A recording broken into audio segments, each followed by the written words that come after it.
That's perfect. Thanks, Mitch. Hey, I'm Sean Hammond with PremierGuitar.com.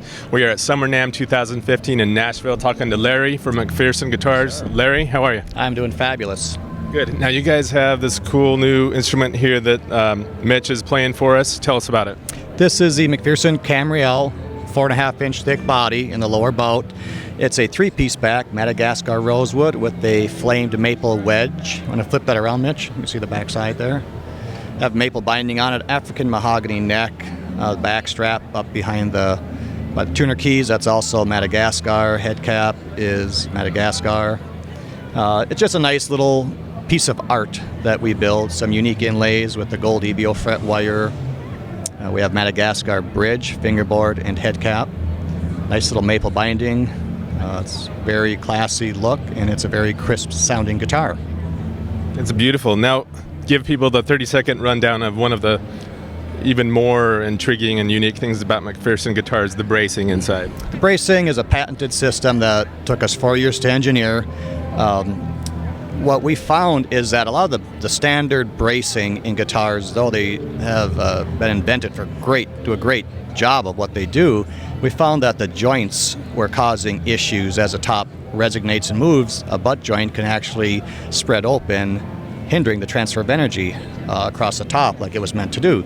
So we engineered a 3-piece grafted system where we have a combination of either Sitka spruce with a Indian rosewood center, or the reverse of that depending on the guitar wood combination, body size, and sound hole size of rosewood outside with the Sitka spruce inside. And that combination varies according to like whether you're trying to bring out more brightness or... Yes, it's about how much energy is going to be transferred at what rate across the surface and back of that guitar. It also coincides with the size of our sound hole. We have 2 different sizes. This smaller Camrielle model only comes with a standard sound hole.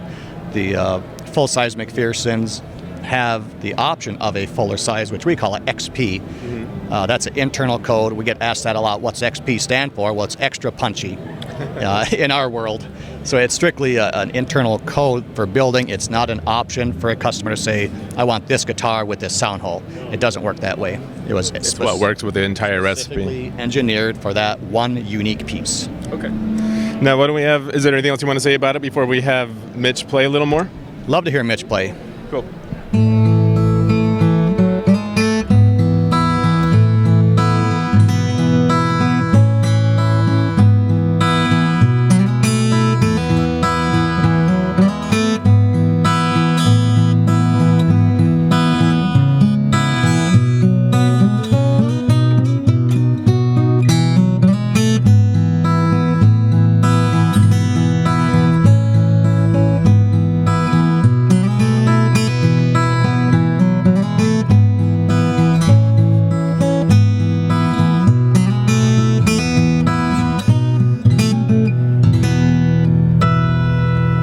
Sounds really good, Mitch. Thank you.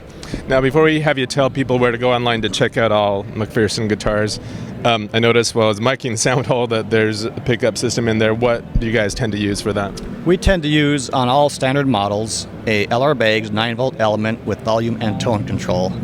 Now, our unique custom pieces featured in the images behind, we don't put any pickups or any electronics in the custom pieces. The person who purchases it can do what they wish. We do, however, on a standard McPherson, whatever the customer requests, we will put it in for them. One more thing I remember, too, we did a factory tour with you guys a while ago, and I don't think you touched on one of the really unique but hidden aspects of the guitars, is what's behind the fretboard. Our carbon truss rod. We have a non-adjustable neck. The reason for that is that's actually one of the biggest complaints I've heard from artists with brand X guitars, is that they travel so much going from Chicago to New Orleans, so in the winter, so they go from high humidity in one area to bitter cold, no humidity, and their necks are twisting so bad they have a hard time if it's a quick show to really get things set in. And for that reason, Matt McPherson engineered what we feel is the stiffest neck in the guitar industry. It is a 32 million modulus unidirectional carbon insert rod. It's not like a 1/4 inch thin piece of carbon. It is a solid 1.5 inches across the top, about 1 inch deep. If you cut our guitar neck in half at around the 12th fret and you looked at the end view, you'd probably see only 1/8 of an inch of wood before it touches carbon. So it is solid. And 32 mil is, I believe, from other guitar necks that we measured, it's 22 times stronger. All right, cool. Why don't we have people go check out stuff on your website? Check out our factory tour, too. It's really interesting. There's a cool interview with Matt, the man behind McPherson Guitars. Larry, tell people where to go online to check out all your other guitars. Yeah, it's McPhersonGuitars.com. Cool. Thanks, Larry. Thanks, Mitch. Thanks for watching, guys. I'm Sean Hammond for PremierGuitar.com.